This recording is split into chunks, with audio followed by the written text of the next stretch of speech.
Selain orang tua, anak-anak yang hidup di bivak juga seringkali ikut mencari makan di hutan. Mereka biasa berkeliling tanpa membawa peralatan khusus. Sejak kecil mereka sudah bisa membedakan tanaman mana yang bisa dimanfaatkan, termasuk yang bisa dijadikan makanan. Kali ini kami mencari buyuk, tanaman yang menyerupai batang pohon nipah. Batang buyuk inilah yang diambil untuk dikonsumsi. Anak-anak pun hanya mengambil batang dengan cara ditarik. Tidak mudah memang mengambil buyuk dari cengkraman akar dan tanah. Namun setelah ditarik secara terus-menerus, batang buyuk akhirnya terlepas. Anak-anak kemudian berpencar mencari buyuk di titik-titik lainnya. Di sini barulah saya tahu bahwa buyuk bisa langsung dimakan dalam kondisi mentah. Batang kulit dikupas terlebih dahulu, kemudian bagian berwarna putih di dalamnya lah yang menjadi salah satu makanan warga bivak. Sudah cukup. Nah, ini ada lagi satu tanaman di hutan yang bisa dimanfaatkan masyarakat. Kalau ini biasa buat sayuran, tapi kalau dimakan langsung pun juga bisa nih kayak anak-anak ini. Ini saya baru mau cobain. Ini rasanya enak kah? Enak. Kalau aromanya sih hambar ya, nggak ada baunya. Kita cobain.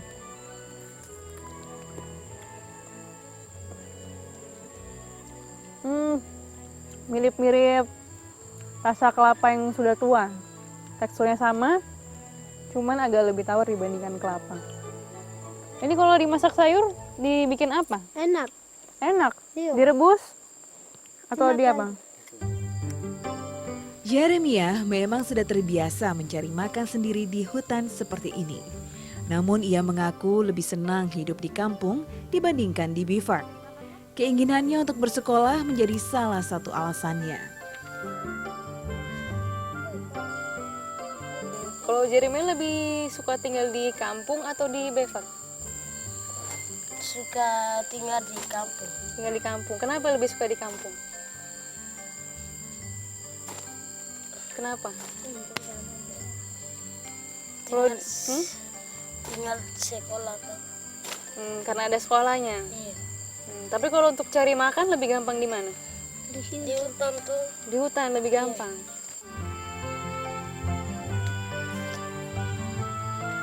Usai makan, anak-anak kemudian kembali berjalan menyusuri hutan.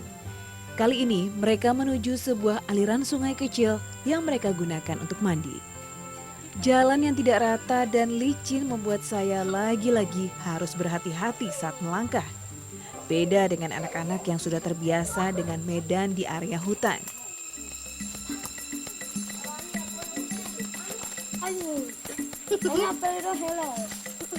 Setibanya di lokasi, mereka langsung bergegas melepas pakaian dan menceburkan diri ke dalam air.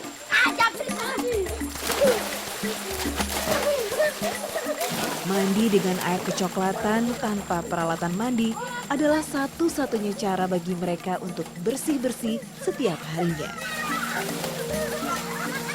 Di sini pula menjadi kesempatan bagi anak-anak untuk bermain.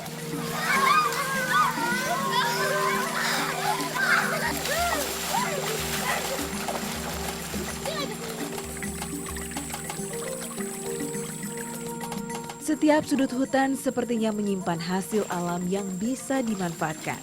Tidak terkecuali di sungai kecil ini. Saat tengah mandi, beberapa anak mencari udang di sekitar aliran. Mereka menggunakan jaring buatan sendiri yang dirakit khusus untuk mencari udang. Caranya pun sederhana, sehingga mudah dilakukan anak-anak.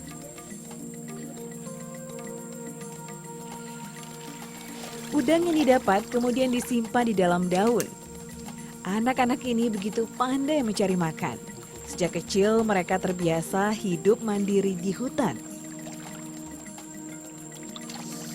Namun, di sisi lain, hidup di bivak berarti meninggalkan pendidikan dan kesempatan untuk meraih cita-cita.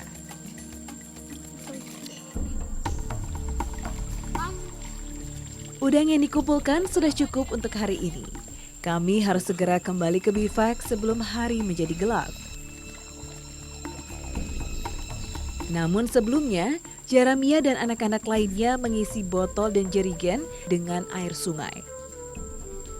Air keruh inilah yang memenuhi kebutuhan masak dan minum warga selama hidup di bivak. Masing-masing anak pun pulang dengan membawa 1 jerigen berisi air. Ini jadi biarpun airnya emang tidak jernih, ini warnanya sedikit kecoklatan karena bawahnya itu lumpur. Tapi anak-anak terbiasa kadang-kadang minum ini langsung dari sini tanpa dimasak terlebih dahulu. Ini Jeremy emang biasa minum mentah kayak gini? Iya. Kenapa tidak dimasak dulu? Kita sudah biasa jadi. Sudah biasa? Iya. Tidak sakit perut ya? Tidak ada. Tidak sakit perut? Iya. Hmm.